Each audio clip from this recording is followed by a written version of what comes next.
So the debate society is very much like many other debating societies, and it's all about creating an environment where people can engage in issues in an open, in a frank, and an intelligent way. Most debating societies have a very regimented, structural way of doing things. We've made a conscious effort to be different and be relaxed. So one of the things we do is go into public and just try to, stand on a plinth, if you wish, and just talk about anything. We want our members to be able to be effective communicators. I am the president of the Debate Society, and my role is basically to oversee the day-to-day running of the society.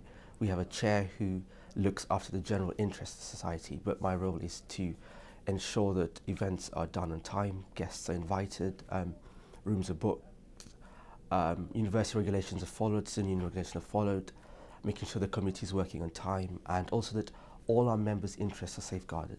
I think the best thing for me personally, because I'm one of the two people that runs the training courses, is seeing how, especially first years, they'll come in and they will not lack confidence but not be happy to talk to a group of 10, 20, 30 people.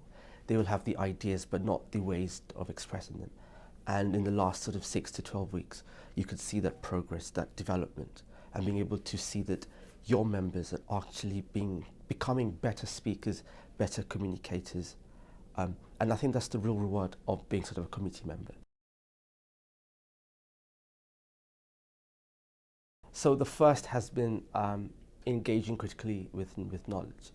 It's not just good enough to know what's happening in the world, but being able to understand how this affects you, understanding the motivations behind what happens and being able to apply this. To be able to say how, for example, how is government policy going to affect I'm an engineering student, how does that affect engineering policy in the future? How does the government's investment in green technology affect my career and how do I respond to that? Again, it's not good enough having all the ideas and the knowledge if you can't express them clearly. So it's a tough time for engineers.